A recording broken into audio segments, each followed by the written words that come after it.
Bom dia, senhoras e senhores. Meu nome é Rodrigo Ventura. Sou aluno do doutorado do Programa de Engenharia de Produção na COP, o FRJ, e vim aqui apresentar os resultados intermediários da minha tese, né, de minha pesquisa, em conjunto com o projeto CAPES, está sendo subsidiado por ele, né, como bolsista, do projeto Diagnóstico e Tomada de Decisões em Saúde Pública, Meio Ambiente e Economia, através da modelagem e aplicação de algoritmos utilizando lógica fuzzy em apoio ao enfrentamento da epidemia de Covid-19.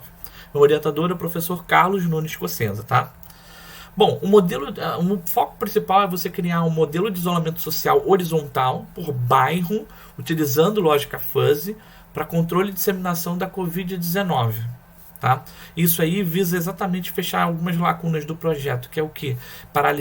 Identificar simulações para paralisar sistemas econômicos e criar alternativas, né?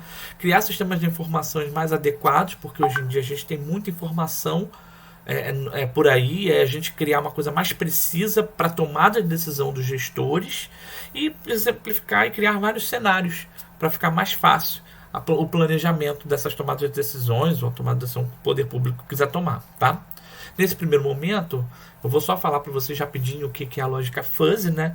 Que ela nasceu em meados de 1920 e em 1965 Zadé veio com ela com força total na teoria de conjuntos difusos, e aí ela foi utilizada em várias áreas hoje em dia, principalmente a parte de teoria de controle, como também a parte de inteligência artificial, e vem sendo disseminada, tá? Então, o que a lógica fuzzy ela fala, ou lógica difusa ela fala, basicamente que são essas variáveis linguísticas que a gente precisa quantificar. Por exemplo, quando a gente fala que está muito quente, a gente precisa colocar o quão quente é isso. O que é o quente para você? O que é o muito quente? O que é o quente? Então, você escalonando isso, a gente precisa identificar quais são os fatores. Quais são os fatores? Por exemplo, temperatura. Entre 40 e 45 graus é o quente para você. Então, esse 40 a 45 é o que a gente chama de lógica CRISP. E é a forma da gente identificar a lógica fuzzy de muito quente. Então, isso a gente utiliza para vários termos linguísticos, tá? Então, além dessa lógica fuzzy que a gente vai utilizar, a gente também utilizou o peso gravitacional. O que é o peso gravitacional? É o peso que determinada região exerce sobre as outras, como uma gravidade puxando, porque é uma região, por exemplo, mais rica, ou que possui maior emprego, ou que possui maior movimentação econômica, seja lá como for. Então, por exemplo, o centro do Rio de Janeiro ele exerce uma pressão muito grande em bairros próximos, né? Exatamente porque ali tem uma quantidade de empregos muito grande.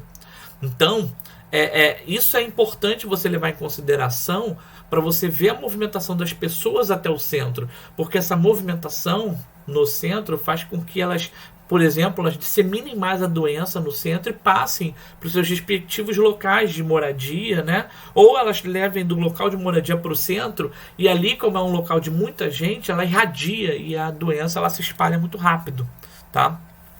Então, foram buscados dados do IBGE, da NTT, da Secretaria Municipal de Transporte, e tabulado, né, numa fuzzy para a gente identificar como isso vai funcionar. Então, só para entender também um pouquinho mais, a medida de enfrentamento, a portaria 356, né, de 11 de março de 2020, veio com a medida de estabelecimento, medida de enfrentamento, né, para emergência em saúde pública, com 3 conceitos: lockdown, isolamento social e quarentena. Nesse sentido, lockdown, isolamento social e quarentena, lockdown é quando você fecha totalmente uma região com polícia, com multa. Isso não aconteceu muito no Brasil.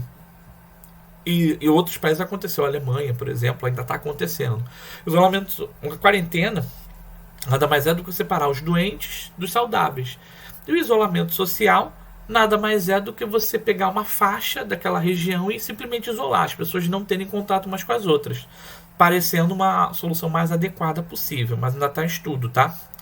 E aqui a gente vê como é que ficou a tabela eu falsifiquei os números de doentes, né, contaminados e mortos em todas as regiões por bairro, né, e quantidade de leito de UTI que tinha disponível, para a gente calcular Mandani em cima disso, e depois fazer o peso gravitacional. Como resultado, a gente tem essa primeira tabela aqui, colocando os locais, né, os bairros que são maior prioridade para você fazer um isolamento, né? Então a gente vê Barra da Tijuca, Botafogo, Centro Copacabana. Um segundo bairro aqui menos prioritário, a gente volta a Bandaraí, Bangu, Bom Sucesso, mas as tabelas são muito maiores, porque a gente tem 96 bairros no Rio de Janeiro. Mas o modelo é esse, né? Já deu para entender. E os 5 são os menos prioritários, tá?